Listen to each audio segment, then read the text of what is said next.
Ok, começado. Quem pode fazer a oração hoje?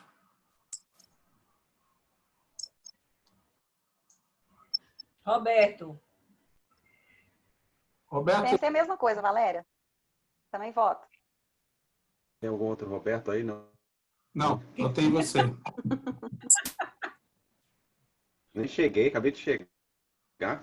Por isso Por isso Na mesmo. hora, no momento oportuno. você chegou para isto. 2 horas sentado ali no estudo do magnetismo, tem que dar uma caminhada, não dá não, ficar muito tempo parado assim. Verdade. Não sou mais aquele garotinho de 20 anos atrás, né? Tem uma idade, então tem que dar uma caminhada, circular um pouco, né? Comer alguma coisa que é importante também, né? Porque o corpinho aqui não aguenta muito tempo não, né? Então, Tu tá ligado que tá gravando, né, Roberto? Só para lembrar. o Giovanni é youtuber, fica o dia todo no computador aí, pra ele já até sumiu, cadê ele? Tá aí? Bom, vamos lá.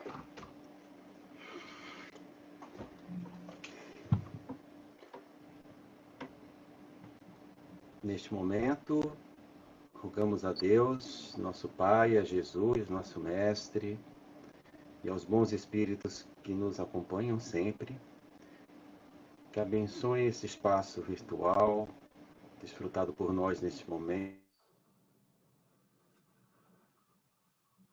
fez mais, o bem para o bem também do próximo, e assim seguirmos o que está previsto, o que está programado para a nossa evolução.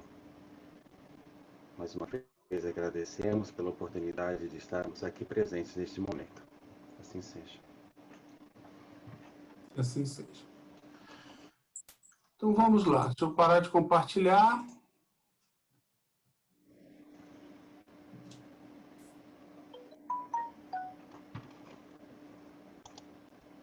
E paramos no 57, na última aula. Então vamos voltar um pouquinho. O que vocês lembram que ficou para vocês aí em torno disso? Para a gente hoje ver se encerra esse capítulo.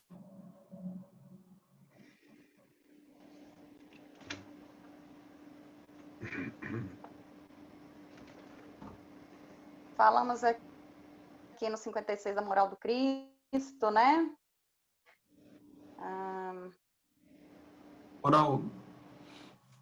Moral do Espiritismo, né? Olha lá no terceiro parágrafo. Ensina a moral do Cristo. Estou só lendo a Gênesis. Que foi anteriormente ensinada por Sócrates e Platão. Enviados de Jesus para preparar a vinda dele. Não, tem Não, mais, não, em isso parte. não fala. Isso não fala. Em parte. Bom, ainda ontem, numa live de Paulo, ele disse exatamente assim, no Instagram. Não vi a live, eu vou olhar lá e depois eu pergunto para ele. É, eu vi. Eu vi um texto muito bom que eu marquei vocês duas. Vocês viram? Pra gente, qual o problema de você ter o personalismo da pessoa? Lá no Facebook. Depois vamos lá dar uma lida. Mas tudo bem, vamos lá. Eu acho que a parte mais importante é aquela do 55. É 55 mesmo? É você acha que Herculano Pires traduz bem o Espiritismo, Satiro? Não entendi. Você acha que Herculano Pires traduz bem o Espiritismo, traduz bem Kardec? Eu gosto dele. Eu acho que dentre todos que eu vejo, tanto que eu mudei para as obras dele. Eu acho que ele é o melhor. Mas ele tem esse aspecto também. Ele tem esse aspecto também. Ele traduz... Ele tem o quê? Ele tem esse aspecto que o brasileiro carrega da parte de evangelho. O áudio está ruim de novo. Não, Satiro, deixa eu só dar uma sugestão. Você está com alguma porta fechada, assim, no caminho do final da sua internet? Porque está cortando o áudio.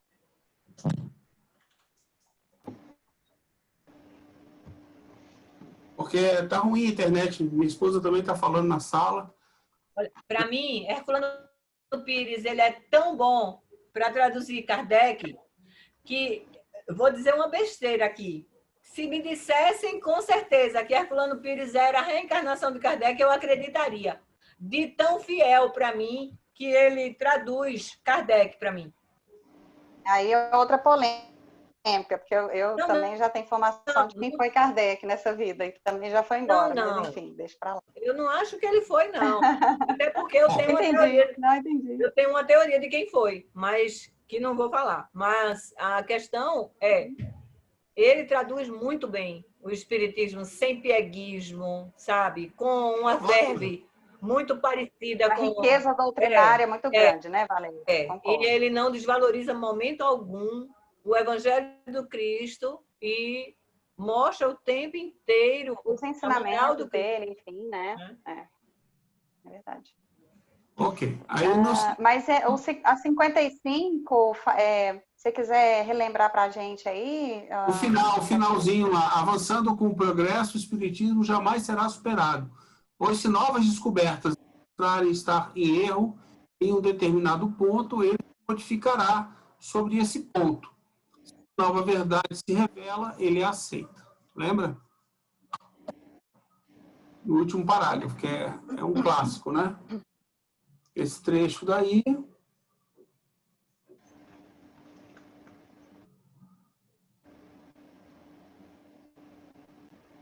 Né? Aí no 56 tem esse trecho que vocês citaram, da moral. Oi. Essa ideia que você falou agora aqui, esse finalzinho que ficou muito famoso, né? O pessoal sempre repete para justificar aí as novas ideias implantadas na doutrina espírita, né?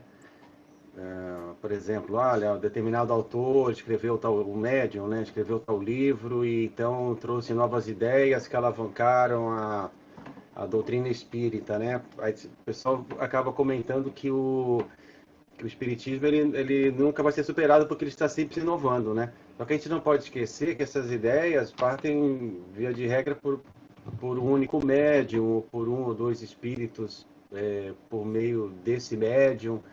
E isso foge daquela ideia da universalidade. E que parou Kardec, lado, né? Então, essas ideias que surgem, que são revelações, a gente tem que sempre tomar o cuidado, né? Avaliar pelo critério do bom senso, ainda que faça sentido, que ainda tenha tudo a ver com a ideia da doutrina espírita, nós não podemos incorporar ao espiritismo, porque foge desse método que nós estamos aprendendo agora aqui na leitura da Gênesis, né? Que é aquele método da observação, da comparação e da universalidade, né? Isso é muito importante, a gente vive esquecendo. Determinado médium, excelente pessoa, maravilhoso, ótimo, gostaria de ter ele sempre ao meu lado, mas ele psicografou por dois espíritos, e esses espíritos não detêm toda a verdade, né? Então a gente tem que tomar sempre esse cuidado, por melhores que sejam as mensagens. A gente não pode incorporar o espiritismo, tomar aquelas mensagens como uma orientação, uma ajuda, até para o nosso proceder do dia a dia, mas nunca incorporar o espiritismo, né? Essa ideia da universalidade foi totalmente esquecida e as pessoas teimam ainda apesar de aprender sobre elas, ainda meio que esquecê-las, né? Por uma determinada afinidade aí com o médium, simpatia com o médium, né? Acaba deixando para lá e tomando essas mensagens mediúnicas como revelações, né? Então, tem que tomar muito cuidado, porque dentro de uma mensagem grande sempre aparecem algumas armadilhas, né? Nesse período aí da pandemia, que choveram mensagens atribuídas a Bezerra, atribuídas a outros espíritos, e eu tive a oportunidade de ver algumas, né? Geralmente eu passo por cima delas porque são sempre sensacionalistas. Mas pegando uma outra, né, por solicitação de algumas pessoas, que eu não posso citar nomes, né, que estão presentes aí na sala, comecei a avaliar uma outra, né, e nossa, é incrível o número de armadilhas que são colocadas nessas mensagens. Aí, por serem atribuídas ao espírito cujo nome é venerado no movimento espírita, né, que é o do Bezerra, ou por determinado médium que nós não temos nem certeza se foi mesmo esse médium que psicografou, né? Então as pessoas recebem as mensagens e já espalham como se fossem verdades. E no meio espírita, não adianta falar que não foram espíritas que deveriam ter esse conhecimento da universalidade, do bom senso, né? Aí tá lá, colocar um esparadrapo no braço em determinado dia e horário, à noite, encher um copo com água, 2 dedos de água. Meu Deus, isso é um absurdo tão grande. A gente admira como é que as pessoas que se dizem espíritas ainda acreditam nessas histórias, né? E aí vai justamente na contramão do que a gente aprende na Gênese, né? A solução vem lá de fora para dentro, né? Se você botar o esparadrapo no braço e encher o copinho com 2 dedos de água e colocar o seu nome no copinho, né? Porque o espírito pode errar, né? Tratamento. Você vai conseguir se curar ou se proteger da doença, né? Não, era uma vacina. Lembra? Vacina? Do esparadrapo é uma vacina, né? Então, isso tudo vai parte desse princípio de que o tal espírito passou a mensagem. Então é uma revelação, é verdade, vamos seguir sem contestar, né? E aí a gente vai cair nas armadilhas, né? Mas enfim, Mas é isso falei mesmo. muito hoje, já chega. Vamos lá. Como eu tô com o meu... Eu também, Como eu tô com a minha internet ruim, vocês podiam fazer a leitura aí, eu vou acompanhando. 57. Eu só queria lembrar uma coisa com relação a isso que o Roberto falou, interessante, que, assim, quando ele fala que vai ser uma doutrina inacabada, e a gente traduz como sendo essas informações que vão confeccionando o espiritismo, né? Na verdade, as informações que ele está trazendo é que a ciência evolui, né? E aí o espiritismo vai acompanhar no sentido dessa descoberta, como na própria obra de Kardec a gente vê isso, né? O primeiro livro dos espíritos, os espíritos informam, dão informação sobre as almas dos animais equivocada, né? E já depois é que consertam, assim depois como a ele vai história... ajeitando na Gênesis, né? Na Gênesis ele muda a ideia, né? Ele No Livro já... dos Espíritos, a segunda edição do Livro dos Espíritos, ele já conserta isso. É da primeira edição das 501 perguntas, é que tem uma resposta equivocada, e ele já conserta isso na de 1019. Mas isso que o Roberto falou é importante a gente lembrar que o bom senso, ele é muito bem-vindo em qualquer situação. Uma pessoa vem com um misticismo qualquer, copinho e tal, e vamos todos vacinar, tal hora, tal dia. A gente tem que ter bom senso em tudo, né? Se você quer colocar seu copo, tomar uma aguinha, fazer a sua prece, não tem o menor problema. Mas daí é você dizer que o movimento espírita endossa tal mensagem, é o que ele falou. É o bom senso, a gente tem que levar isso em de proteção, né, Silvia?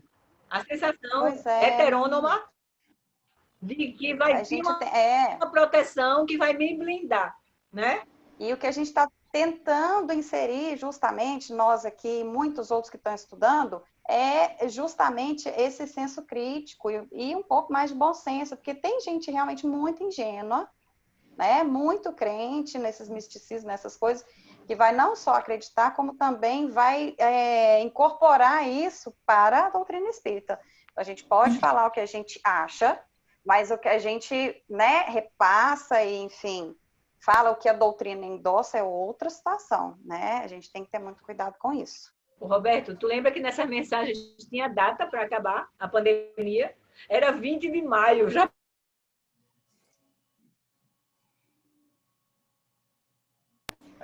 Não disse que ano que era, né? Essa nem semana, essas previsões, né?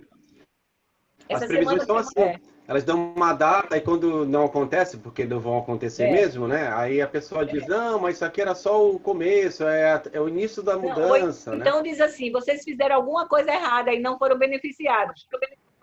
Ou isso. Então vocês vão sofrer um pouquinho mais, é preciso. E é aquela história, né, das religiões antigas com aqueles povos submissos e que quando dizia assim, a praga que está acontecendo no Egito, vocês são os culpados, não fizeram nada correto. Tem uma mensagem nova circulando que fala perguntando por que as pessoas não se questionam por que acordam às 3 da manhã. Vocês viram essa? Eu vi o título, não tive coragem de ver. Acho que eu já vi isso aí. Pois é. É verdade. Agora eu faço a pergunta que seu Rony me fez, nos fez. Onde é que a gente arranja tempo para ler as coisas boas e as coisas ruins? Mas as coisas ruins eu não leio. Mas tem que ler, sabe Mas- por quê? Porque quando a gente está na frente de um público que eles querem essas respostas, eles não querem ler, não. Eles querem perguntar a gente. Mas eu acho que Aí a gente esperou novamente, né? eu cada vez Aí a mais gente acho esperou que o novamente caminho para o nosso, caminho, né? eu acho cada vez mais que o nosso caminho é indicar o estudo, entendeu? Porque não está funcionando. Pessoas vão no centro para tomar e quando assistem a doutrina, ficam conversando com quem está do lado. Não está funcionando. Exatamente isso, viu, Satino? Que eu fico pensando, porque a gente, na medida que você vai estudando e vai conhecendo, como nós estamos vendo aqui, a gente tem a obrigação de compartilhar, de multiplicar, né, esse conhecimento. E nos centros, não sei como é que vocês agem no centro, nas casas que vocês frequentam, porque uma grande maioria não estuda. Às vezes a casa tem 30, 40 anos, né? E a gente começa a se confrontar, às vezes, com os frequentadores, né? Quando a gente começa mudanças todas, né? Chega até a desentendimento, já me ocorreu isso. Da onde está tirando essas ideias, né? Da onde está vendo isso? Essa tira que Obsediado. Obsediado. Bota para tratamento. Então, Bota para verdade. tratamento obsediado. Eu já escutei que eu sou advogada do diabo, sabia, Valéria? Porque eu trouxe a ideia da Gênesis adulterada. Eu falei, nossa, puxa, fui promovida, hein? Vai muito naquela ideia do acolhimento, né? Você tenta passar a ideia, se a pessoa não aceitar e for muito refratária, até partir para ofensa, né? Digamos assim. Aí não tem como fazer, é seguir em frente e no momento certo daquela pessoa, quem sabe ela resolva... Me citaram um médium muito famoso no movimento espírita, não vou falar aqui para não gerar mais polêmica, que disse assim, ele falou, né? E a pessoa citou ele, porque o fulano falou, vamos evitar polêmicas e dissidências no movimento espírita. E aí que eu falei, não, pera lá. Eu acho que a gente está aqui com a responsabilidade de discutir ideias. A gente pode fazer isso com todo respeito, né? Cada um coloca a sua ideia e tudo mais, mas a gente tem responsabilidade, sim, de resgatar. Se surgir um fato que diz que a gente precisa resgatar a ideia original de Kardec, vamos pesquisar. Eu acho que não é... vamos perguntar para o fulano, o que o fulano acha? Dirigente da federação de não sei onde.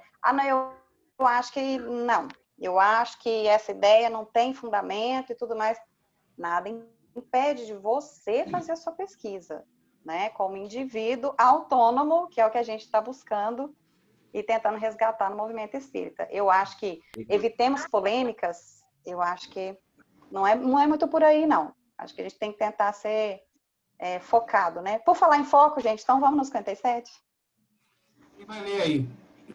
Aqui está picotando muito a minha internet. Alguém aí lê, e a de vocês está melhor. Começa a 7. Eu posso ler. Congelou de novo. O seu está cortando bastante. É o 57. Agora descongelou do Satiro.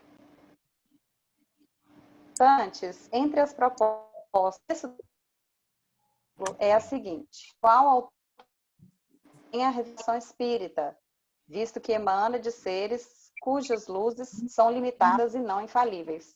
Esse aí a gente viu, né, gente? 57. Acho que viu. Vamos no 58, então. Desculpe, a gente viu 57, é verdade. 58, desculpe. Então, 58.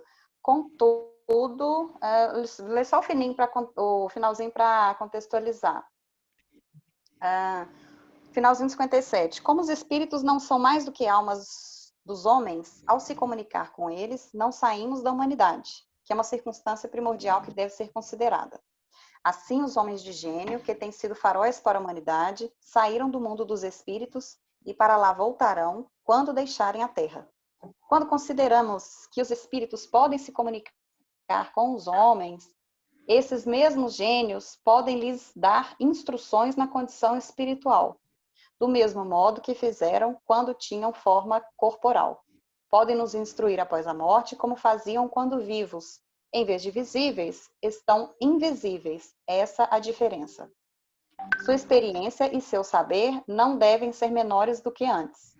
E sua palavra, como homens, tinha autoridade. Não há razão para que agora não tenha, pelo simples fato de se encontrarem no mundo dos espíritos. Agora vem o 58. Contudo, não são somente os espíritos superiores que se manifestam, mas também os de todas as categorias. E isso foi necessário para nos iniciar no verdadeiro caráter do mundo espiritual, mostrando-nos esse mundo em todos os seus aspectos. Disso resulta serem muito próximas as relações entre o mundo visível e o mundo invisível, ficando mais evidente essa conexão. E, desse modo, vemos com clareza de onde viemos e para onde vamos, sendo esse o propósito essencial dessas manifestações. Assim, todos os espíritos, seja qual for o grau de elevação que se encontrem, ensinam algo a nós.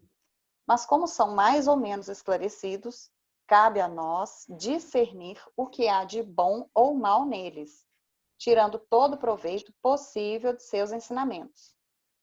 Todos os espíritos, quaisquer que sejam, podem nos ensinar ou nos revelar coisas que ignoramos e que, sem eles,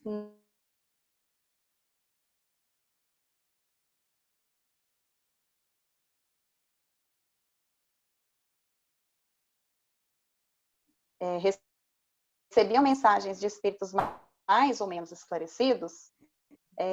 Esses menos esclarecidos, eu tenho para mim que vieram, além de ajudar, né, nessa codificação, vieram como uma maneira de ilustrar os próprios ensinamentos, né, que foram construídos na doutrina espírita. Era uma maneira ilustrativa de se ter um entendimento, até hoje mesmo, né, nas reuniões mediúnicas. Existem reuniões mediúnicas experimentais justamente para entender esses espíritos, fazer aquela diferença, né? O espírito, ele sente dor ou ele está sofrendo, né? Então, além disso ser compreendido e ter constituída a doutrina espírita, os casos também, tem muitos casos, inclusive no Céu e Inferno, né? Que são bem ilustrativos, para a gente poder entender. Primeiro vem o princípio, depois vai vindo os casos para a gente compreender.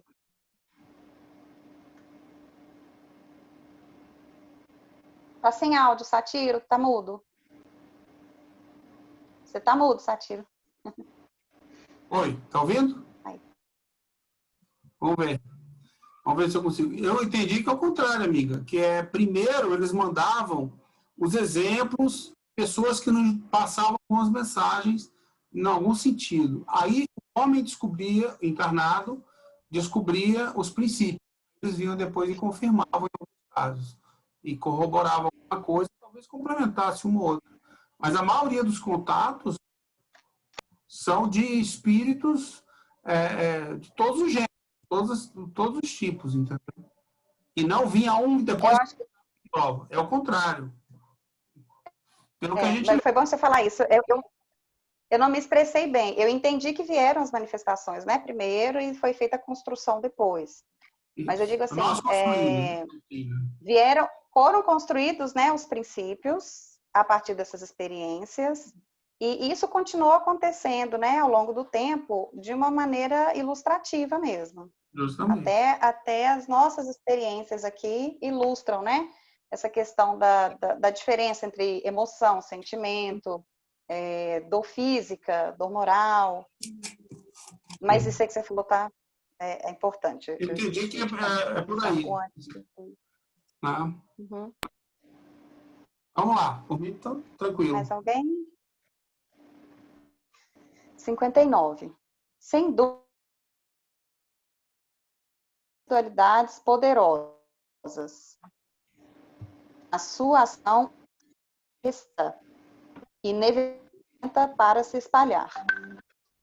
Se na atualidade viesse um só deles, Elias ou Moisés, Sócrates ou Platão, revelar aos homens as condições do mundo espiritual, quem poderia provar a veracidade de suas afirmações nessa época de ceticismo? Não tomariam por um sonhador ou utopista? Mesmo que dissessem a verdade absoluta, séculos passariam antes que suas ideias fossem admitidas pelas massas. Deus, em sua sabedoria, queria que o ensinamento fosse dado pelos próprios espíritos, e não pelos encarnados, para convencê-los de sua existência, e quis que isso ocorresse simultaneamente por toda a Terra, seja para o ensino se propagar mais rapidamente, seja para que, sendo o mesmo em todos os lugares, constituísse assim uma prova da verdade, cada um tendo os meios necessários para se convencer. Aí explica um pouquinho o princípio da universalidade, né? Por que surgiu em vários pontos, história de Kardec poder fazer um estudo comparativo, o que foi dito aqui nesse grupo, o que foi dito aqui, e em centenas de grupos, né? Que ele tinha acesso. Você está provocando o pensamento e o raciocínio em diferentes lugares ao mesmo tempo, né? Eu não fico aqui sentado esperando você fazer algo. Vem alguém me visitar e me diz alguma coisa. Peraí, deixa eu pensar sobre isso. Aí eu vou, comunico isso, recebo mais informação. Aí ele vem, fala aqui, fala lá, fala lá.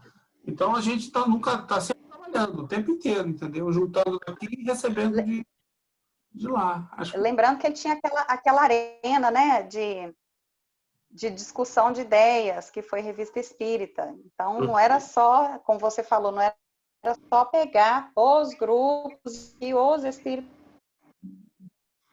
Pegava isso no primeiro momento, né? No segundo momento, fazia essa discussão de ideias e estudava e pesquisava para chegar na universalidade do ensinamento. Isso. Até nas primeiras, como a Valéria falou, nas primeiras edições, às vezes, né, das obras básicas, teve uma outra alteração ali, porque a ideia continuou sendo discutida até se chegar numa conclusão final.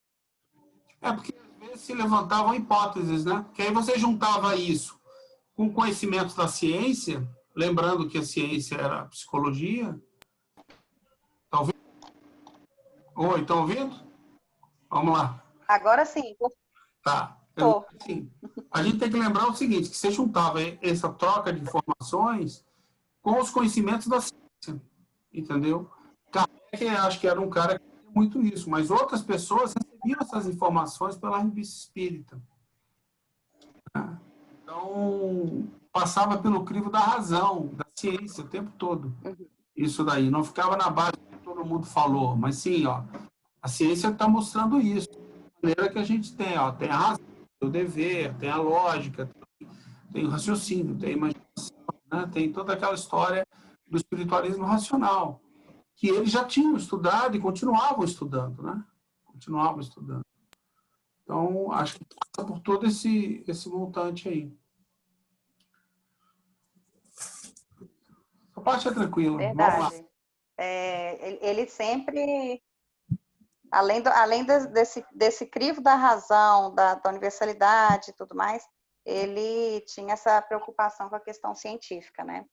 Muita preocupação. Sim. Lembra que não era só ele, não, né? A maior parte dos espíritas eram espiritualistas racionais. Então, não era só o Kardec. Um monte de gente, a maior parte dos espíritas espalhados na Europa, eram espiritualistas racionais. Então, estudavam o espiritualismo racional.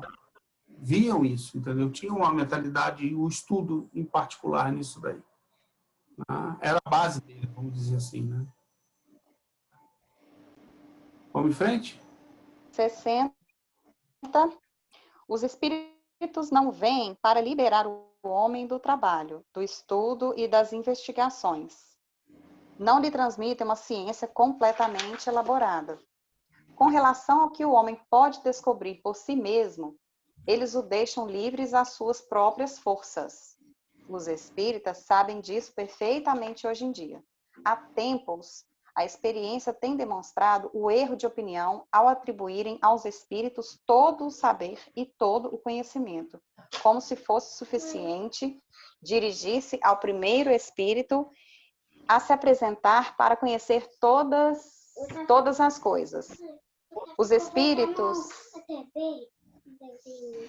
Desculpa, gente. Depois, viu, meu amor? Ficou voltando. Tá. Então, aí não deu jeito pra gente assistir todo.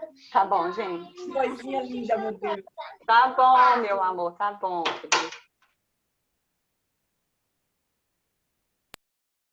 Então, parada técnica, hoje a gente vê claramente, pelo que está aqui dizendo, né, que, ó,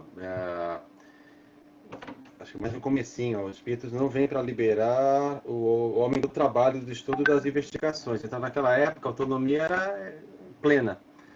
E se a gente comparar com o que nós vemos hoje, já é um pouco diferente. O espírito já apresenta o caminho a seguir, não faz com que a pessoa entre nesse critério de análise, né? Já parte do princípio de que aquela mensagem de determinado espírito é uma revelação, é algo que não pode ser nem discutida, né? Então tem que ser seguida. Então, bem heterônoma. Então, fica muito claro, a gente compara os exemplos, né, de hoje com da época do Kardec, a gente vê a diferença no trato com as mensagens dos espíritos, né, que eram recebidas. A ideia da autonomia, do espírito não entregar nada pronto, e sim, no momento adequado, entregar ideias, conceitos que vão ser debatidos, analisados em vários centros, e aí sim fazer uma compilação, né, que seria É um diálogo, né, Roberto? Não é uma palestra dos espíritos. É uma palestra ou um rito, né? Olha, faça isso, olha, faça aquilo, ponha lá, vou pegar o exemplo lá das mensagens, né, da pandemia, ponha 2 dedos de água no copo, ponha seu nome. Não pode passar de 2 dedos, não pode passar do horário, sabe, essas ideias? Então, peguei um exemplo bem chulo, né? Porque tem coisas assim mais bem elaboradas, mas nós percebemos que são ideias totalmente dentro do que nós estudamos aqui, né? São ideias bem heterônomas mesmo, né? Olha, tal médium psicografou tal espírito, então tem que seguir aquilo, não vou... Fulano falou, vou obedecer. Exato, vou obedecer porque foi o que disse. Aí vem aquela ideia, mas fulano falou. Então toda vez que alguém começar um debate dizendo isso, você já pode ir para o outro lado, que realmente essa pessoa está usando toda a heteronomia possível no processo, né? Fulano falou, não vou nem imaginar, nem me dar o trabalho de usar a lógica, de analisar o que foi dito. Eu vou seguir porque foi ele que disse. A gente vê isso direto aí, né? A gente está falando. Meio rebelde hoje, mas é... Mas é isso mesmo. Ontem eu estava estudando autonomia e a gente teve meia hora de discutir sobre isso, mas foi mais fundo, porque o pessoal lá de São Paulo, que eu estudo, algumas pessoas de fora, e eles estão falando sobre o momento espírita paulino, entendeu? Falando exatamente isso. É bom a gente fazer, fazer a comparação da época com os dias atuais e ver se nós estamos fazendo exatamente aquilo que estava programado, né? Pelo menos na ideia lá do Kardec, né? Na época. Pois é, ele e o pessoal... Agora, como é que a gente vai ter mais essa ideia? Aí tem que ser muito otimista mesmo para conseguir, assim...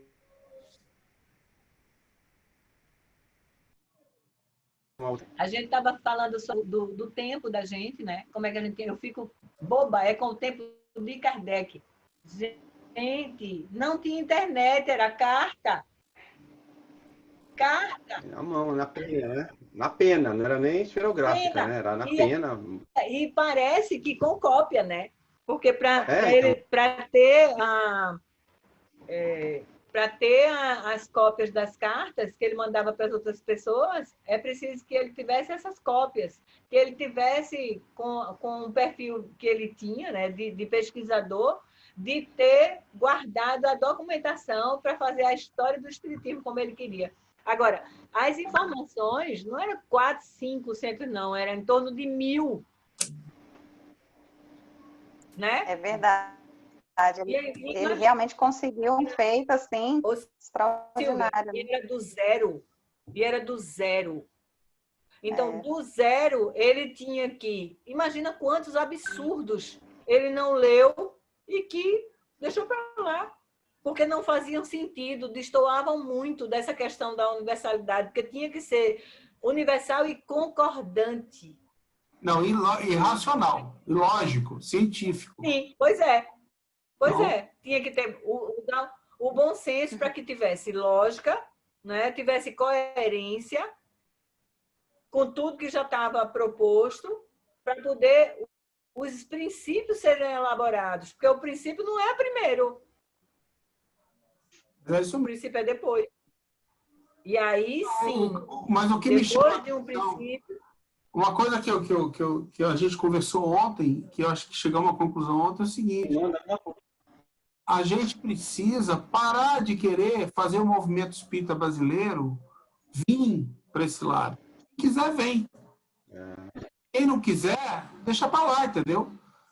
Ou seja, esse centro mesmo lá que coordena o estudo, a presidência do centro está no estudo. Mas aí tu vai, como eu fui para o estudo do livro dos médiuns, eu fui quase que fora do estudo do livro dos médiuns, da mesma centro espírita, porque as pessoas não admitiam que esse aspecto Bom, todas as respostas lógicas lá eram: o amor de Cristo nos salvará. Eu ouvi essa palavra, essa frase 5, 6 vezes, numa mesma noite. E, tá difícil. É quando a gente ouve. Oi, tá ruim o negócio. Palestra. É aqui o problema. Você não está falando muito. Vamos seguir, vamos em frente.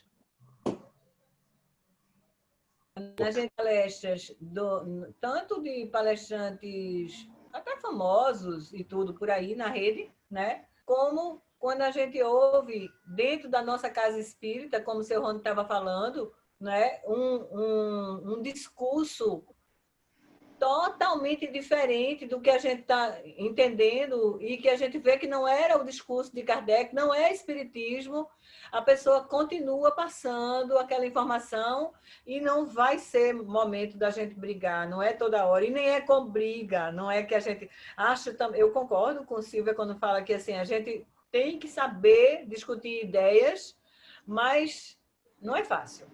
Né? Então vai ter momento que a gente fala assim, meu Deus do céu, meu Deus do céu, eu não acredito que ainda se diz isso, mas a gente não vai poder fazer nada, como o Satiro estava dizendo. Você sabe uma frase que eu gosto muito e que eu vejo que as pessoas recebem bem? É quando eu falo assim, olha, fulano, qualquer que seja, às vezes até uma pessoa que seja, né, de uma religião evangélica, que às vezes tem uma visão mais engessada,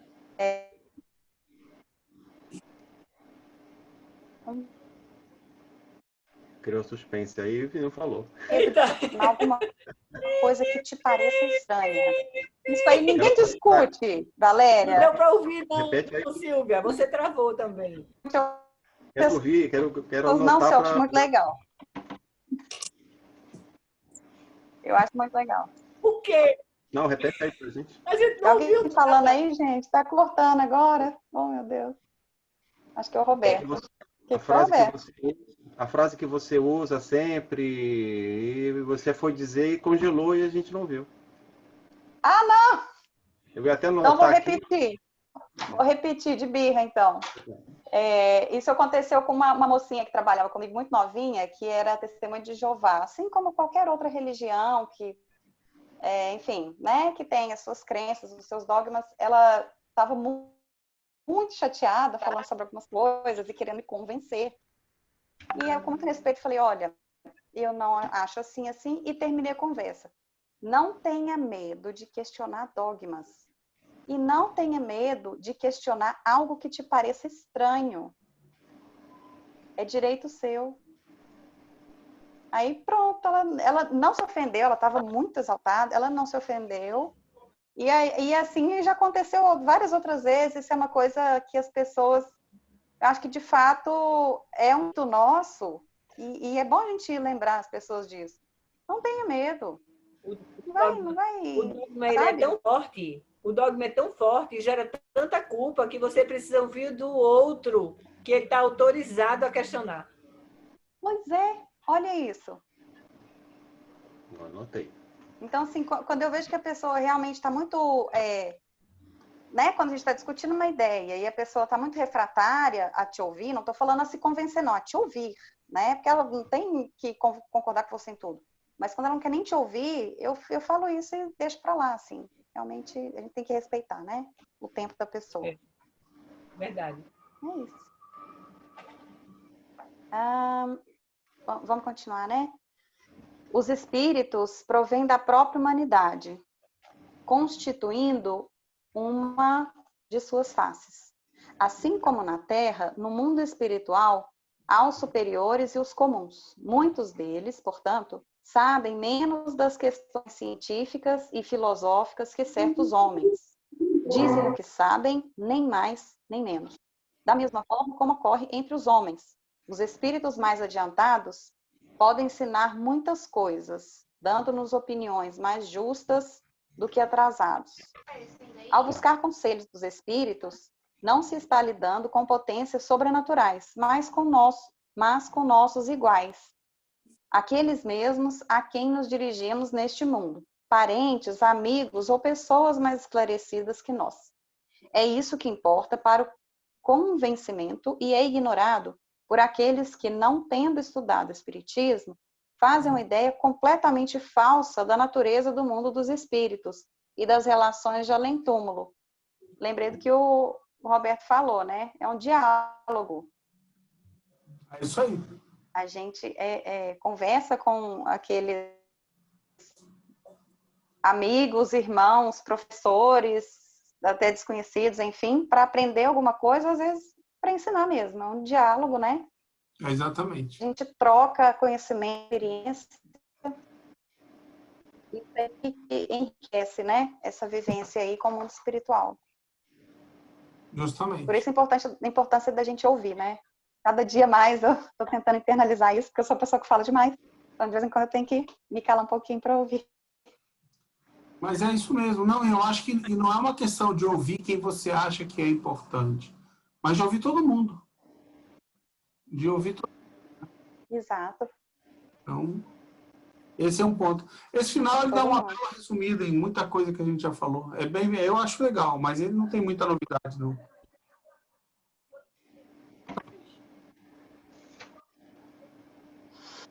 (61) Qual é, portanto, a utilidade dessas manifestações, ou se preferem dessa revelação? Em primeiro lugar, como já dissemos, ele de nos dar aquilo que podemos adquirir pelo trabalho. Em segundo lugar, há coisas cuja revelação não lhes é permitida, porque o grau de nosso adiantamento não o comporta. Mas, além disso, as condições de sua nova existência ampliam o círculo de suas percepções. Veem o que não viam na Terra. Assim, libertos dos impedimentos da matéria, isentos das preocupações da vida corporal, apreciam as coisas de vista mais por sua horizonte mais amplo, com erros, retificam suas ideias e se desembaraçam dos preconceitos humanos. É nisso que consiste a superioridade dos espíritos sobre a humanidade corpórea e de seus conselhos serem, segundo o grau evolutivo alcançado, mais criteriosos e desinteressados que os dos encarnados. O meio qual se encontram lhes permite coisas da vida e que até o homem só tinha criado hipóteses sobre o futuro.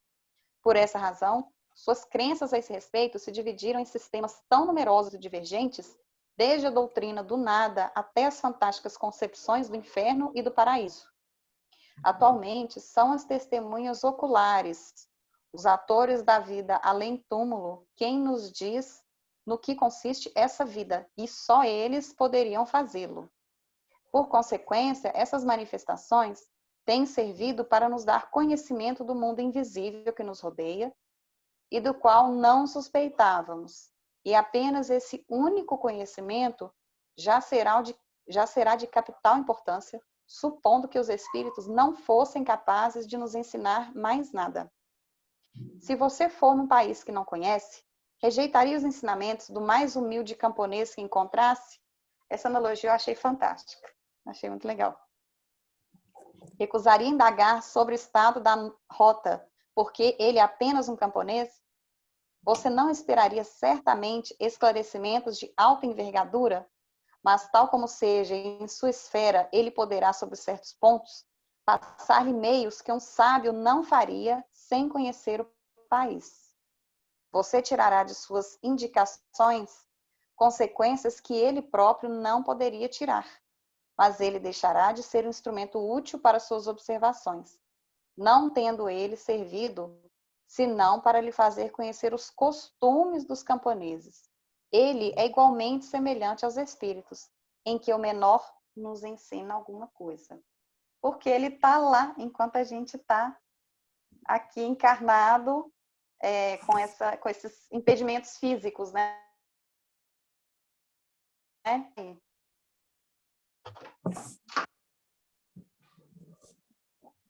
A superioridade dos espíritos está bem explicada aqui, né? Ela vem desse fato, de que eles têm... Quando a gente está no mundo espiritual, a gente tem percepções ampliadas. Tem até um aprendizado mais ampliado, porque a gente não é uma personalidade, a gente é várias personalidades.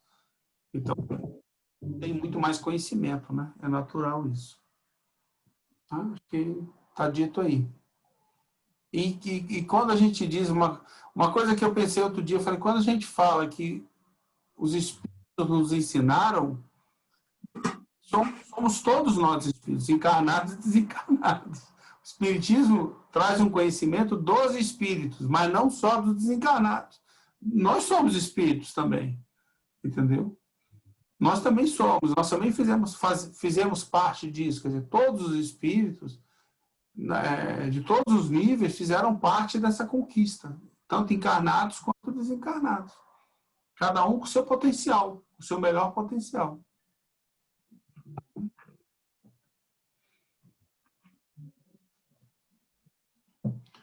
Vamos lá, estamos acabando. 62. Uma simples comparação tornará ainda mais compreensível a situação. Um navio carregado de imigrantes parte para um destino distante. Transporta homens de todas as condições, parentes e amigos daqueles que permaneceram. Recebe-se a notícia do naufrágio desse navio. Nenhum vestígio permaneceu, nenhuma notícia sobre seu destino. Acredita-se que todos os passageiros tenham perecido e as famílias cobrem-se de luto. Enquanto isso, toda a tripulação, sem exceção de um homem sequer, aproximou-se de uma terra desconhecida, abundante e fértil, onde todos vivem felizes sob um céu ameno. Mas nada se sabe sobre isso.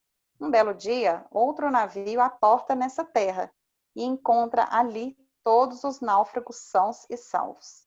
A feliz novidade se espalha com rapidez de um relâmpago. E todos exclamam: nossos amigos não estão perdidos. E eles dão graças a Deus. Não podendo se ver, trocam correspondências e testemunhos de afeto, e então da tristeza se faz alegria. Essa é uma figura representativa da vida terrestre e da vida além túmulo, antes e depois da revelação moderna. Esta, como o segundo navio, nos traz as boas novas da sobrevivência de nossos entes queridos e da certeza de nos reunirmos um dia. Dúvida sobre o seu e o nosso destino não existe mais. O desânimo desaparece diante da esperança. Mas outros resultados vêm enriquecer essa revelação. Deus, julgando a humanidade madura para penetrar nos mistérios de seu destino e contemplar calmamente as novas maravilhas, permitiu que fosse levantado. Os fatos das manifestações nada têm de sobre-humano. É a humanidade espiritual que vem falar com a humanidade corporal e lhe dizer: nós existimos, então o nada não existe. É isso que somos e o que vocês serão. O futuro será para vocês como o nosso. Vocês caminhavam na escuridão. Nós íamos clarear seu caminho e facilitar seu trajeto. Vocês iam ao acaso, nós mostramos o propósito. A vida terrena era tudo para vocês, porque não viam nada além dela. Viemos para lhes contar, mostrando a vida espiritual. A vida terrena não é nada.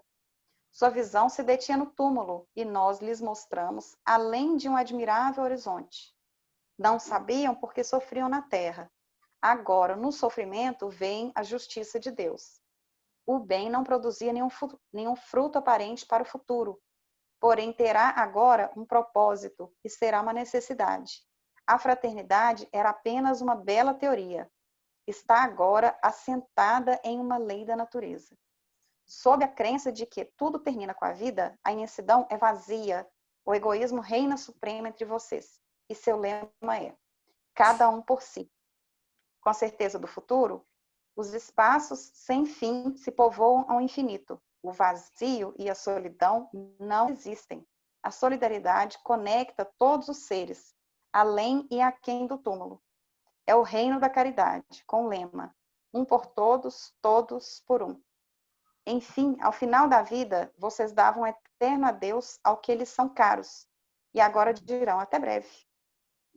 Esses são, em resumo... Gente, ninguém falou nada, eu estou continuando. Se alguém quiser interromper. Esses são, em resumo, os resultados da nova revelação. Veio preencher o vazio criado pela incredulidade, levantar os ânimos abatidos pela dúvida ou pela perspectiva do nada, e dar a todas as coisas uma razão de ser. Esse resultado seria irrelevante só porque os espíritos não vêm resolver os problemas da ciência, dar saber aos ignorantes ou aos preguiçosos os meios de se enriquecer sem dificuldade? No entanto, os frutos que o homem deve extrair da nova revelação não são apenas para a vida futura. Ele escolherá na Terra, pela transformação que essas novas crenças necessariamente podem operar em seu caráter, em seus gostos, em suas tendências e, consequentemente, sobre os hábitos e as relações sociais. Ao pôr um fim ao reino do egoísmo, do orgulho e da incredulidade, elas preparam o do bem, que é o reino de Deus. O propósito da revelação, portanto, é colocar o homem na posse de certas verdades que ele não pode adquirir por si mesmo, com a intenção de acelerar o progresso. Essas verdades se limitam, em geral, a princípios fundamentais destinados a colocá-lo no caminho das investigações e não a conduzi-lo pela mão. Olha a autonomia aí, né? São marcos que lhe mostram o objetivo. É a sua tarefa estudá-los e deduzir suas aplicações. Longe de libertá-lo do trabalho, fornece novos elementos para a sua atividade. Esse último parágrafo... No comecinho...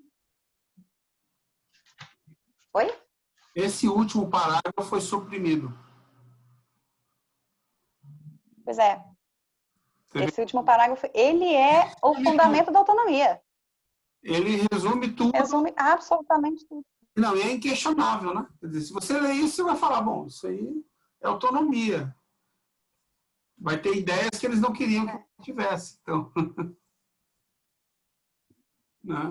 A liberdade, né? Inclusive fala, olha, inclusive os espíritos que foram quem colaboraram, né, na construção da doutrina, eles não vão determinar nada para vocês, né? Eles estão aí ajudando, façam vocês, cada um seu trabalho, cumpra aí cada um sua missão. Isso mesmo. Muito importante essa parte aqui. Agora eu queria fazer só um comentário do comecinho do 62. Eu vi direitinho o pedagogo Kardec aqui. Eu achei muito interessante. Ele fazendo essa analogia aqui dos náufragos e tudo mais. Muito eu imagino como que devia ser uma aula dele, assim. Muito gostosa esse pedacinho. É verdade, é verdade. Ele escreve muito bem, né? Ele é muito ponderado, bem didático. O capítulo 2?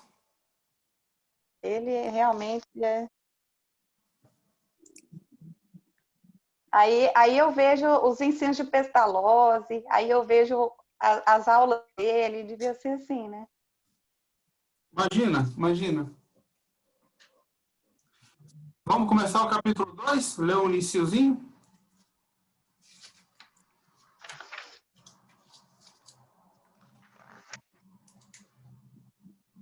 Capítulo 2 fala sobre Deus, a existência de Deus. Primeiro item. Deus, sendo a causa primeira de todas as coisas, o ponto de partida de tudo, a base sobre o qual repousa o edifício da criação, é o ponto fundamental a considerar antes de tudo. É o princípio elementar que se julgue uma causa pelos seus efeitos, mesmo que não se veja a causa. A ciência vai mais longe. Calcula o poder da causa pelo poder do efeito e pode até mesmo determinar sua natureza. É assim, por exemplo, que a astronomia deduziu a existência de planetas em determinadas regiões do espaço, pelo conhecimento das leis que regem o movimento dos astros. Ao buscá-los, encontrou-os de modo que se pode dizer que realmente foram descobertos antes dos vistos.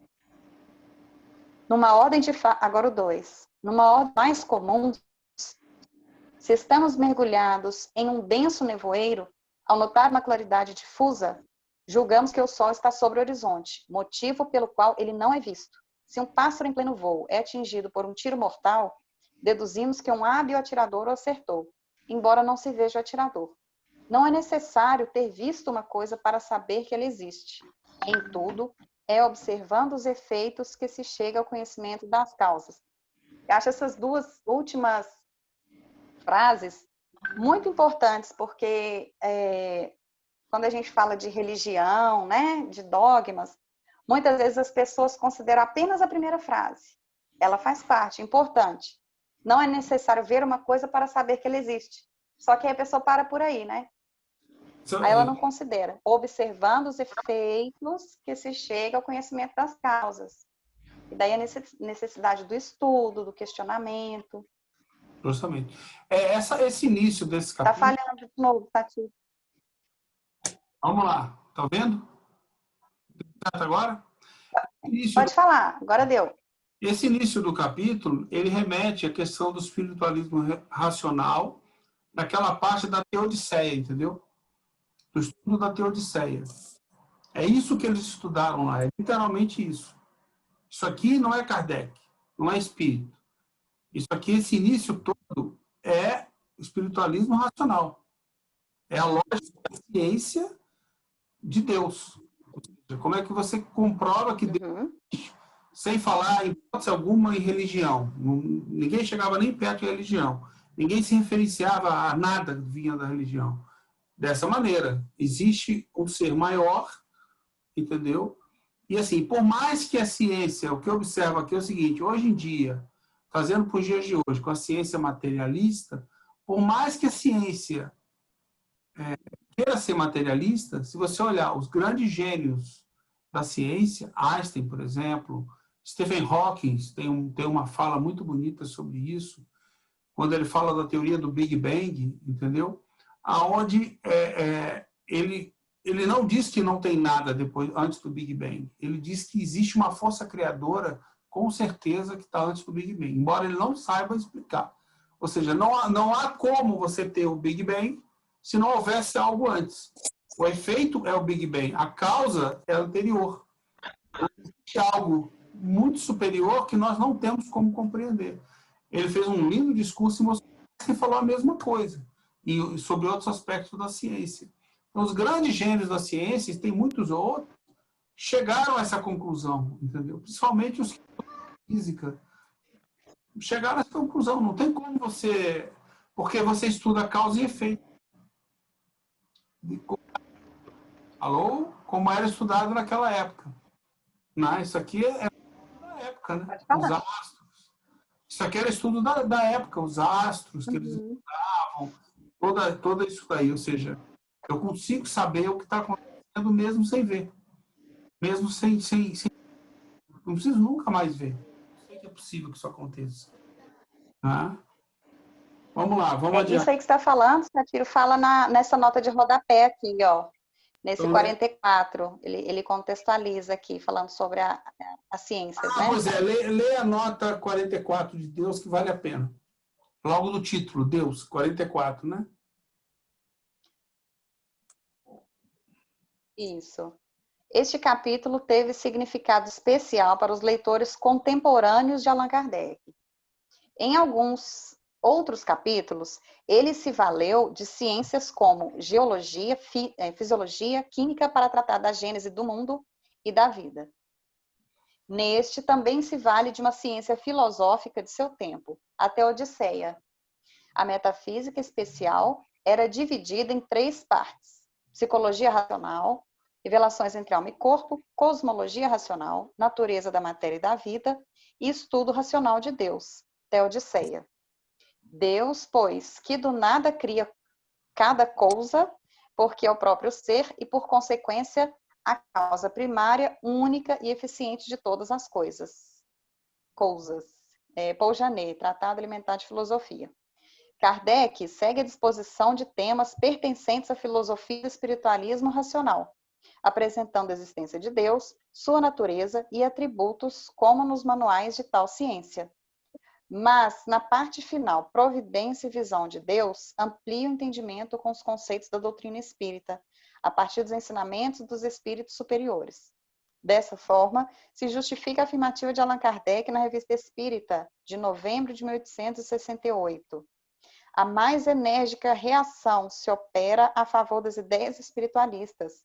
E, como dissemos, toda defesa do espiritualismo racional abre o caminho para o espiritismo, do qual é o desenvolvimento combatendo seus mais tenazes adversários, o materialismo e o fanatismo. Explicou tudo aí. Viu? É isso mesmo. Veja que crime, né? Eles terem varrido o espiritualismo racional do ensino superior, né? Quase que um crime, né? Mas enfim. Justamente. Exatamente. Tá todo mundo congelado, eu tô congelado. Vixe. O Zoom expulsou. Entrar. Expulsa você? De repente eu saí. Tá bom. Nós estamos falando de Deus. Pois é, eu perdi toda a parte de Deus. Não, eu só estou sem perdi Deus. Tá sem Deus? É pouca coisa. Eu estou com Deus. Vamos pro 3. Um outro princípio também elementar, que por força de ser verdadeiro, passou à condição de axioma, é que todo efeito inteligente deve ter uma causa inteligente. Se indagássemos qual é o inventor de tal mecanismo engenhoso, o arquiteto de tal monumento, o escultor de tal estátua, o pintor de tal quadro, o que se pensaria de alguém respondesse que ele foi feito exclusivamente por si próprio? Quando se vê uma obra-prima da arte ou da indústria, disse que deve ser o produto de um homem genial, porque uma alta inteligência deve ter presidido sua concepção. Julgamos, no entanto, que tenha sido feita por um homem, porque se sabe que a obra não está acima da capacidade humana. Mas não ocorrerá a ninguém dizer que ela saiu do cérebro de um idiota ou de um ignorante, e ainda menos que seja trabalho de um animal ou produto do acaso. Essa é boa, né? Essa é boa, né? Aí tem uma brincadeira boa que nasce disso daí, que eu já fazia muito tempo atrás, que é o seguinte: quando alguém quer questionar esse aspecto de Deus, que tem gente que diz que não precisava disso. É o seguinte, né? Me explica então como é que você faz uma planta, já que é tão óbvio assim. Me explica como é que você faz uma planta, entendeu?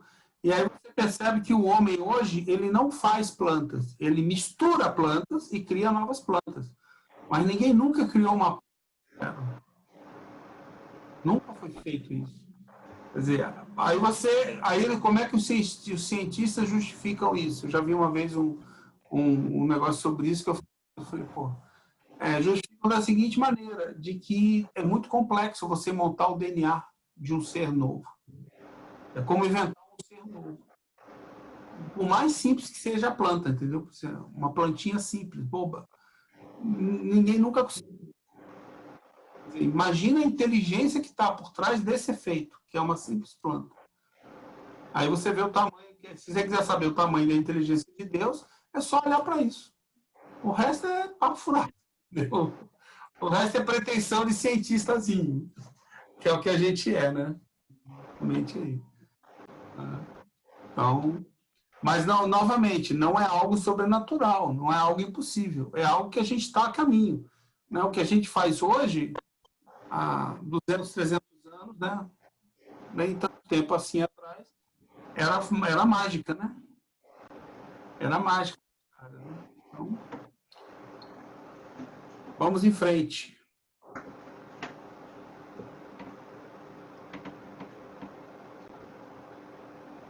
Tá desligado. Estamos no 4 agora. Por toda parte, reconhecemos a presença do homem por suas obras. Se chegássemos a uma terra desconhecida, mesmo sendo desértica, e descobríssemos o menor vestígio de trabalhos humanos, concluiríamos que criaturas humanas habitaram ou habitam essa região. A existência dos homens antediluvianos não é provada somente por fósseis humanos, mas também e com igual certeza pela presença nos terrenos dessa época de objetos produzidos pelos homens. Um fragmento de vaso, uma pedra talhada, uma arma, um tijolo bastariam para atestar sua presença. Pela rusticidade ou pela perfeição do trabalho, reconhece-se o grau de inteligência ou adiantamento dos que o tenham feito. Se, então, estando em um país habitado exclusivamente por selvagens, descobrimos uma estátua digna de Fídias, não hesitaremos em dizer que ela deva ser obra de uma inteligência superior às desses selvagens, sabendo que são incapazes de realizá-la.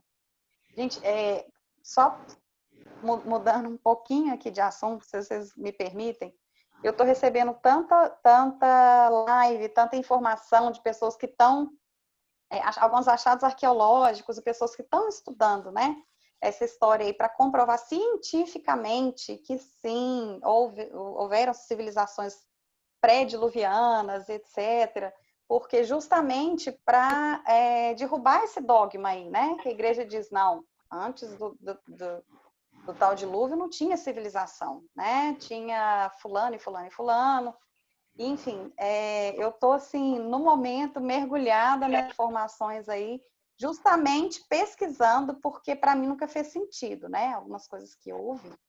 E aí estou seguindo a recomendação de Kardec, né, pesquisar, estudar, tentar usar o bom senso e tentar achar um denominador comum, dependendo das fontes que você pesquisa e tudo mais. Mas é isso que Kardec está falando aqui, né, eu acho. Ele está falando sobre o efeito, né?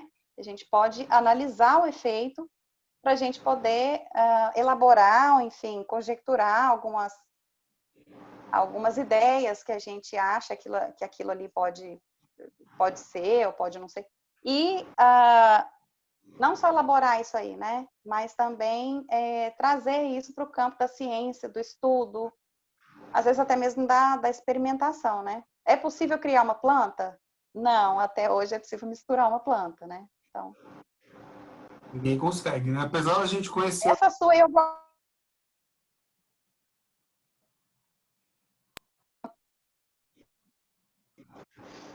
Pronto, fala de novo. Eu falei, se eu esquecer de tudo que eu ouvi nessa live hoje, eu vou lembrar da história da planta. Eu achei uma coisa muito simples e muito, muito legal, assim. Eu vi um documentário sobre isso. Verdadeiro. Eu vi um documentário sobre isso e que está mostrando a complexidade da vida. E eu extrapolei. Falei, porra, eu quero ver agora. Ele não falou, tá? Ele não falou de Deus. Ele não teve a humildade de falar de Deus. Mas ele mostrou que a complexidade é algo inexplicável ainda, mas que chegaremos lá e descobriremos. Como se ter descoberto provasse que Deus existiu, que foi um homem que fez mentira. Quer dizer, quanto mais atrás você for, mais você vai provar que Deus existe, entendeu? Que tem uma inteligência superior. Não é? Até porque sabemos que nossos antepassados não descobriram quase nada, né? O fogo, algumas coisas assim. Como é que vai descobrir? Eu acho que é uma negação. É uma pergunta muito legal para se fazer a uma pessoa que diz que não acredita em Deus. É perguntar de que Deus você não acredita? Você tem que perguntar, na verdade, assim, se esse é o efeito, qual é a causa? Quem criou isso? Entendeu? Mas a maioria das pessoas que diz que não acredita em Deus, ela não acredita num Deus que tem a ideia, né, do Deus punitivo. Sabe, assim, o Deus que passaram para ela. É o Deus verdade. que ela Não concordo. É um Deus de alguma religião, não é Deus. Aí você acredita em quê? Eu acredito numa energia. Ok, é o nome que você dá a Deus. Pode ser. Quem fala É assim... como o Sátiro falou, o Stephen Hawking, né? Falava em força superior, em alguma coisa, Ele explicou, ele tem... um princípio mais inteligente. Pois Então, é, pode dar o nome, do pode dar o buraco nome que negro. quiser. Tem um vídeo dele do buraco negro que eu assisti até várias vezes com meu filho. E ele tem uma fala, acho que no filme dele, ele fala essa fala. Eu lembro bem. No filme dele, ele fala sobre essa questão de Deus, que é onde está. Aqui também tem uma palestra que ele fez pouco antes de morrer, que ele reafirmou isso. Pouco antes de morrer, o ano anterior dele morrer, ele fez essa palestra. E ele foi... Quanto mais ele pesquisava, mais ele descobria Deus. Descobria que existe uma inteligência. Quem fez isso? Quem é que jogou esse planeta de lá para cá? Qual é a causa? Porque a ciência é isso, é causa e efeito. Então você não tem como. Aí eles não querem discutir isso. Entendeu? Não, isso aí o que foi. eu vou tomar licença aqui só para contar um caso de uma pessoa da minha família, um senhor mais velho, e ele muito intelectual, extremamente estudioso, muito cerebral, assim, lê 5, 6 livros por semana, sempre foi muito assim. E aí foi conversar comigo, né? E falar sobre se eu acredito em Deus, se isso, aquilo. Como 2 e 2 são 4, não tem como não existir. Isso é né? Começamos a conversar, ele falou assim, pois é, uma coisa que não entra na minha cabeça é como que Deus pode ser mal, punitivo, e bom ao mesmo tempo. Porque ele pode, se Deus é onipresente, onisciente, tem todos aqueles atributos que as pessoas falam que são atributos bons do bem, como que ele pode alguém dizer que ele matou alguém de uma família e por isso ele estava punindo? Eu falei, você está certinho. Porque, na verdade, ele não é. Ele não é punitivo, ele não é mau, ele não castiga.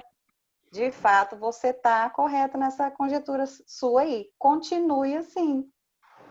E aí essa pessoa saiu com a dúvida, né? Porque eu também, no momento, eu não fiquei até sem reação, nem soube o que mais falar, assim.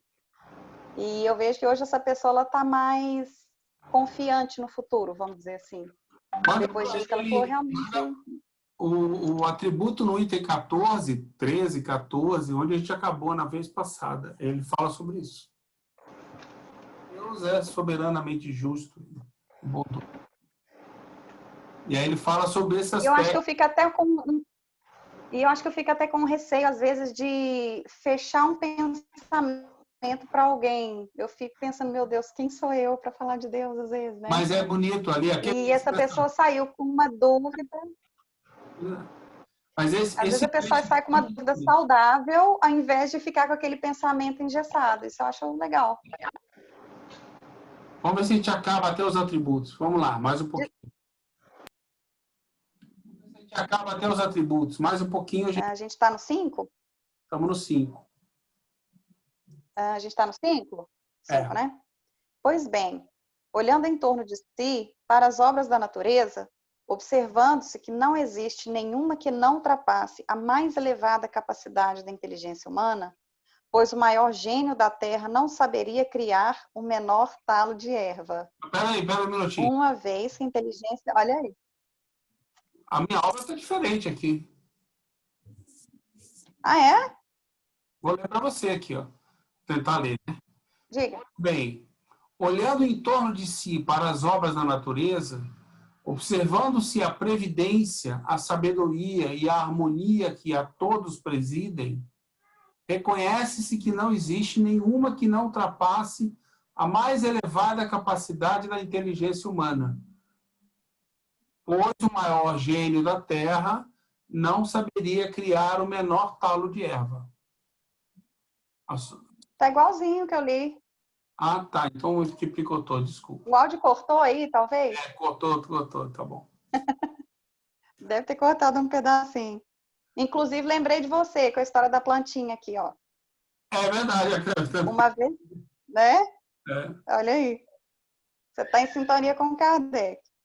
Uma vez que a inteligência humana não as pode produzir, é porque são produto de uma inteligência superior à da humanidade. A essa harmonia e essa sabedoria, estendendo-se desde o grão de areia e o ácaro até os astros inumeráveis que circulam no espaço, é preciso concluir que abrangem o infinito, a menos que se diga que haja efeito sem causa. A isso... Alguém falou alguma coisa? Tá cortando um pouquinho. Item 6. A isso, alguns contrapõem o seguinte argumento. As obras ditas da natureza são produto de forças materiais que agem mecanicamente por causa das leis de atração e repulsão. As moléculas dos corpos inertes se agregam e desagregam sob o domínio dessas leis.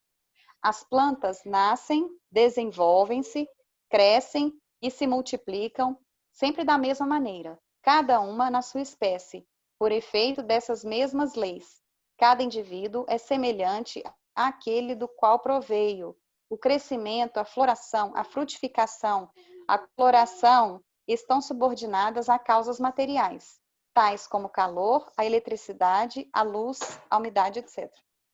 É o mesmo com os animais. Os astros se formam pela atração molecular e em suas órbitas, pelo efeito gravitacional. Essa regularidade mecânica no emprego das forças naturais não acusa jamais uma inteligência livre. O homem movimenta o braço quando quer e como quer, mas caso só o movimentasse no mesmo sentido, desde o nascimento até a morte, seria um autômato. Ora, as forças orgânicas da natureza, consideradas em seu conjunto, são, de certa maneira, automáticas. Alguém pode elaborar um pouquinho esse capítulo? Acho que eu não entendi, gente. Humildemente, eu vou confessar aqui.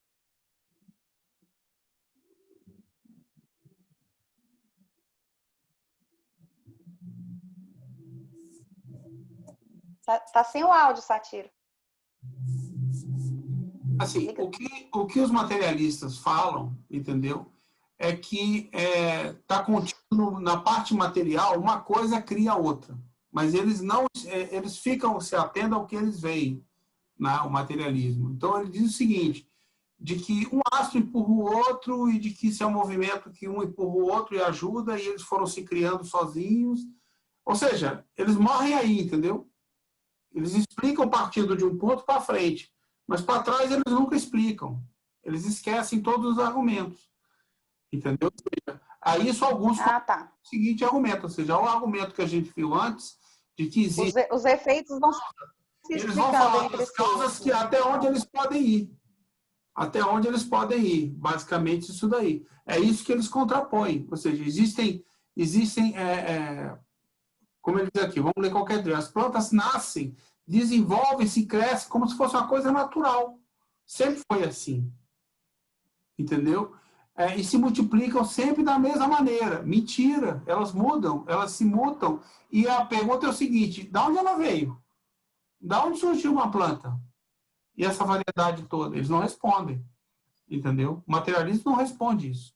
Nunca respondeu. E até hoje não responde. Responde. É como se eles estivessem querendo dar conta da bicicleta andando, né? Mas não como quando ela saiu da inércia. Justamente. Esse é um bom exemplo. É bem isso mesmo. Explicar os efeitos pelos efeitos? É por si mesmo, só que se você não consegue voltar, entendeu? Qualquer coisa que você vai voltando, por isso que hoje muitos cientistas... Vai cair na... tá. É por isso que muitos cientistas hoje, eles já estão fazendo o que a gente comentou aqui. Já estão começando a emitir algo que nós não entendemos. E que é inteligência. Que não tem como não ser uma inteligência. Por quê? Porque de todo efeito inteligente tem uma causa inteligente por trás. Tem que haver uma causa inteligente. O acaso não vai construir tudo isso. O acaso vai criar um Big Bang. Aí eu quero ver o cara explicar, entendeu? O Big Bang. Como é que ele explica o Big Bang que construiu o todo? Como? Se era um bolo de massa que... Em tudo isso existe uma ordem, né? Existe justamente Existe uma ordem, uma caos, concatenação de leis, e tudo, até atração molecular, né? Não é um acaso. O parágrafo seguinte vai ser muito bem explicado com esse exemplo do relógio e do pêndulo. É só ler aí que a gente já vai entender o anterior. Lê o seguinte para ela prestar atenção. Lê você, Roberto, para ela prestar atenção. Vamos lá. Tudo isso é verdadeiro, mas essas forças são efeitos que devem ter uma causa e ninguém pretendeu que constituíssem a divindade. Elas são materiais e mecânicas. Não são de forma alguma inteligentes por si próprias, e isso também é verdade. Aí ele está falando dos efeitos, né, gravitacionais, tudo que está sendo descrito nesse parágrafo anterior aqui, né? Movimentos mecânicos automáticos. Não está dizendo que isso é inteligente, né? É isso que está dizendo. Elas, né, não são inteligentes por si próprias, certo? Não funcionam em harmonia por serem inteligentes, terem uma inteligência, um raciocínio que faça com que elas operem em harmonia, né? Até aí tudo bem. Mas são postas em ação e distribuídas apropriadamente para as necessidades de cada coisa por uma inteligência que não é a dos homens. A aplicação útil dessas forças é um efeito inteligente que denota uma causa inteligente. É isso que o Satir estava falando agora, a causa, que faz com que tudo isso funcione em harmonia, né? Um pêndulo se move com uma regularidade automática, e nela que está o mérito. Essa regularidade, né? Como a gente pode fazer uma comparação com os movimentos gravitacionais, por exemplo, né? A força que o move é toda material e não é, de modo algum, inteligente. Certo? Eu acho que isso tem um erro de edição. Será que não é? É nela que está o mérito? O pêndulo se move com uma regularidade automática e nela que está o mérito. Acho que ele quis se referir aqui a essa regularidade, A regularidade que está o mérito. Não, eu estou perguntando se ao invés de ir, não é com acento. O pêndulo se move com a regularidade. O mérito está na regularidade, nesse efeito harmonioso, né? Por exemplo, os efeitos gravitacionais, que são possíveis matematicamente serem calculados, né? Então, há uma harmonia a partir do princípio de que eu matematicamente posso mostrar que tal coisa vai acontecer. Então, existe aí esse automatismo, essa ação mecânica, ela é regular. Ela não sofre, hoje está desse jeito, amanhã está de outra maneira, é regular, mecânica, automática, né? Isso que está querendo dizer que o mérito está nisso, esse efeito harmonioso tem esse seu mérito, porque a partir desses efeitos eu posso chegar até as causas, né? Digamos assim. Isso é uma análise matemática, científica, né? Se não fosse assim, seria a teoria do caos, né? Não dá, é possível prever qualquer coisa que vai acontecer, por exemplo, com relação ao movimento dos astros. Não é possível prever nada porque hoje o mecanismo está dessa forma, amanhã está de outra e eu não consigo prever isso. Agora, havendo a regularidade, né, ação mecânica, automática, possível até de ser calculada matematicamente, isso dá um efeito importante e aí acho que é nisso que o Kardec se refere no mérito, né? Essa ação ela tem a sua importância devido à sua regularidade, né? Aí ele compara com um pêndulo. Bom, qual é o mérito disso? Dessa ação do pêndulo ser automática, mas ele usa aqui essa regularidade, né? Essa regularidade automática. Qual é o mérito disso? Está sempre marcando a hora verdadeira, né? Não é uma hora o pêndulo vai oscilar um pouco mais, outra hora um pouco menos, aí eu não vou ter regularidade, né?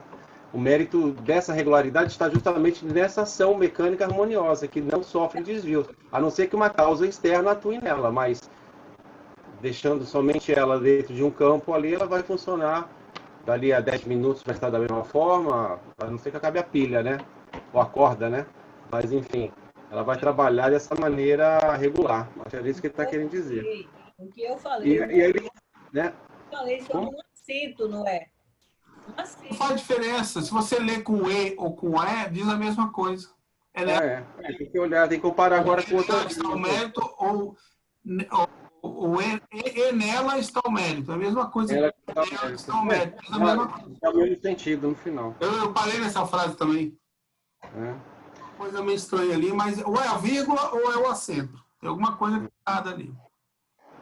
E nessa regularidade automática que está o mérito do pêndulo, né? Ele funciona, nós podemos confiar no seu movimento, sabendo que ele não vai sofrer nenhum tipo de alteração, a não ser que uma força externa atue nele, né?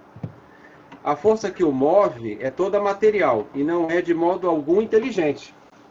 Não tem uma mãozinha lá que está marcando lá se o pêndulo está avançando, diminuindo, né? E regulando ele. Não, é uma ação mecânica pura e simplesmente, né?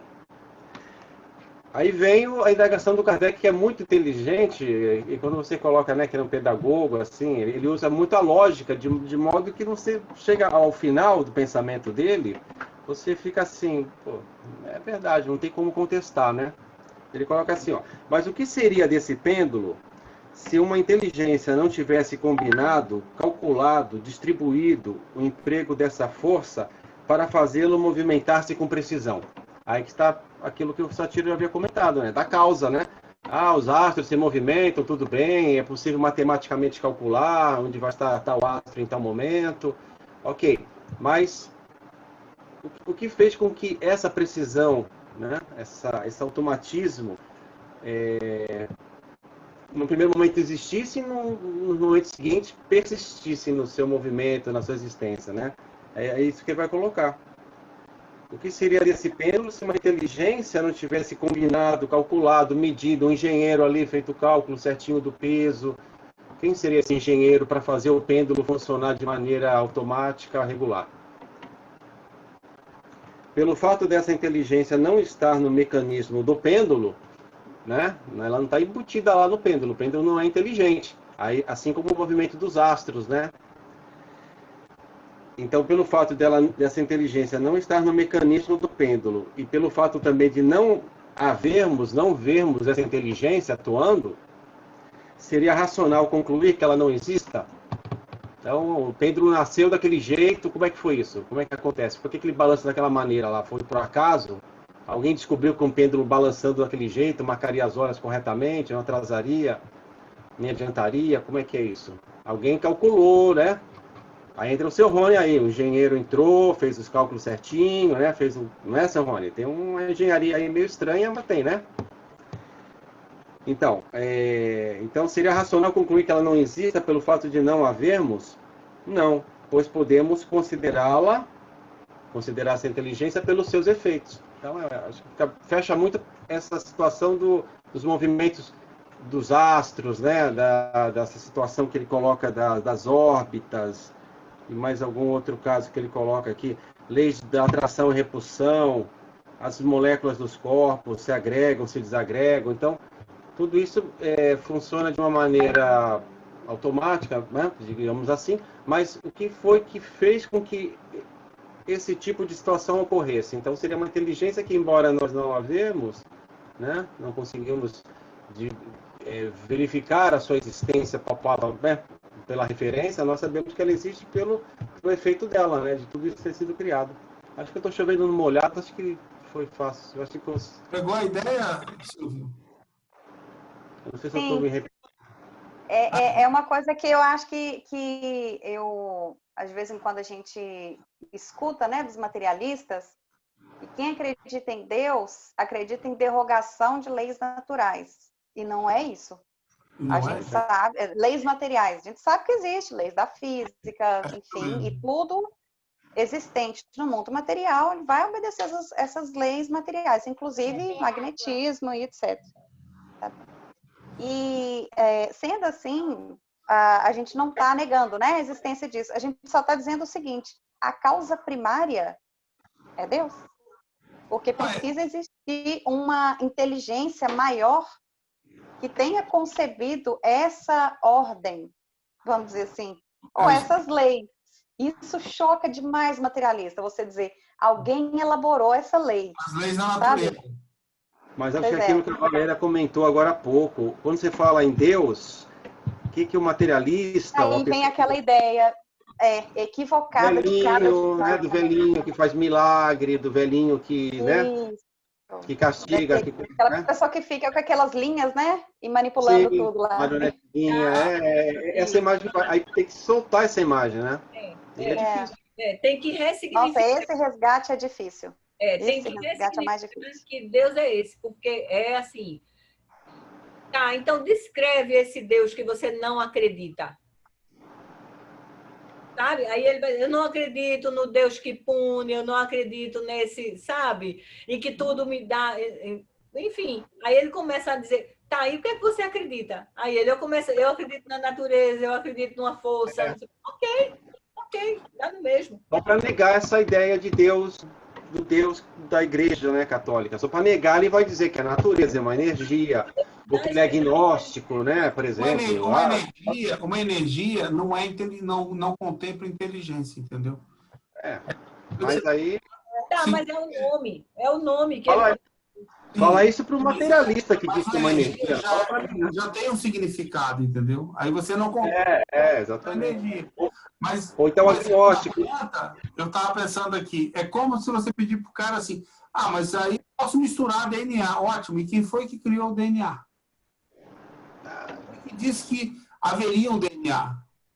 Vai ter um momento onde ele não vai ter mais resposta e ele vai dizer... Você não tem, entendeu? Você pode permanecer sendo alienado. Não, é porque você precisa ter uma explicação, quer dizer, se você concorda que tem que haver uma causa inteligente, você tem que me apresentar uma causa inteligente. O acaso não é uma causa inteligente.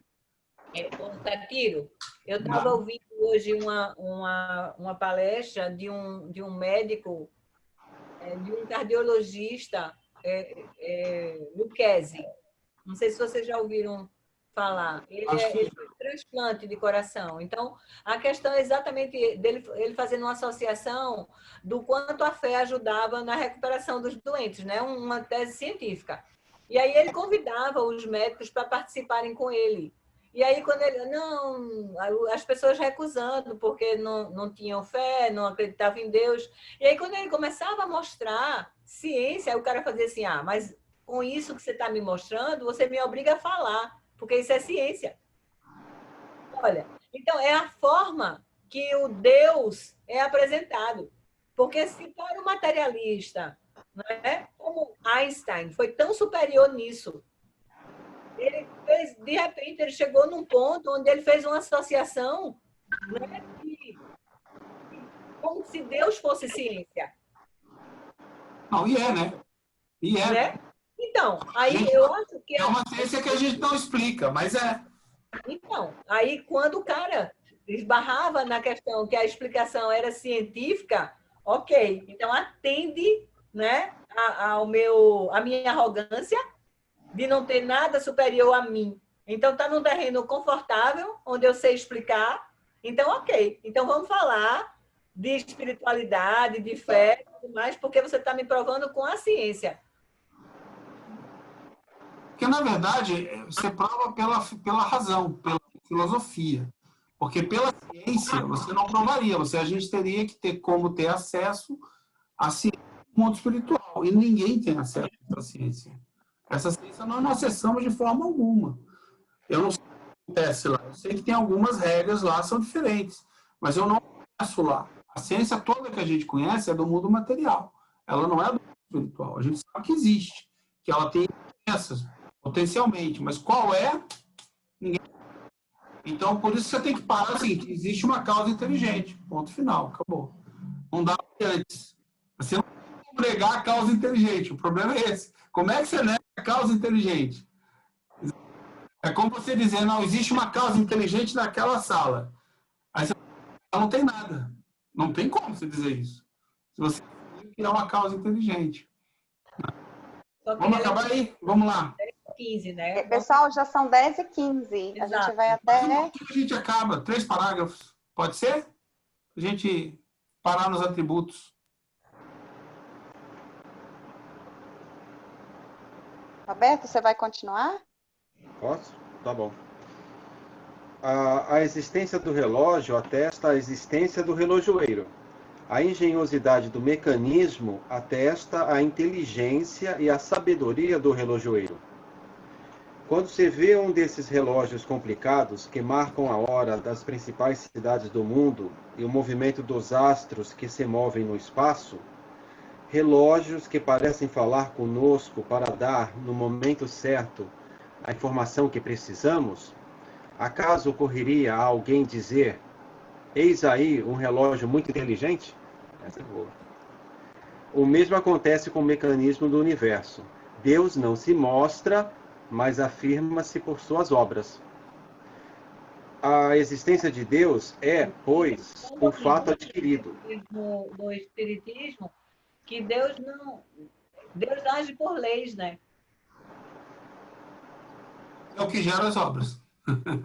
É importante, né? E daí a regularidade, né? De Deus a cada momento interviesse nas suas leis, olha, já foi, né? Fica difícil. O item 7º, né? A existência de Deus é, pois, um fato adquirido, não somente pela revelação, mas também pelas evidências materiais. Os povos mais selvagens não tiveram revelação. Entretanto, creem instintivamente na existência de um poder sobre-humano. É que eles, por si próprios, não fogem às consequências lógicas, veem as coisas que estão acima do poder humano e concluem que elas provêm de um ser superior à humanidade. Isso aí. Fechou? Tranquilo, né? Aí na próxima a gente tem da natureza divina. E aí fala dos atributos de Deus.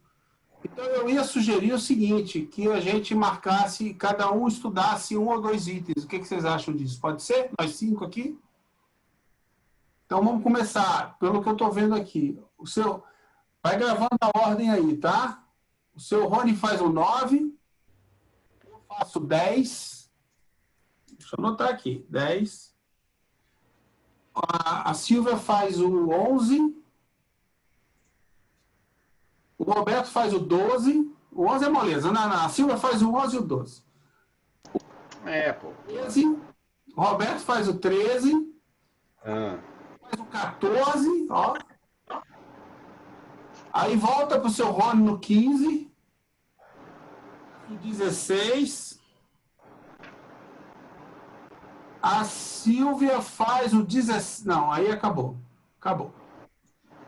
Então, nós fomos privilegiados, ficamos com 2, seu Rony. E a Valéria ficou com o do bom e justo. Tá bom? Aí a gente começa... O seu é o Deus é soberanamente justo e bom. Só facinho. Mas é para fazer o que mesmo? É só para trazer material ou para falar só sobre isso? Para você dar uma lida e explicar para gente. Tranquilo.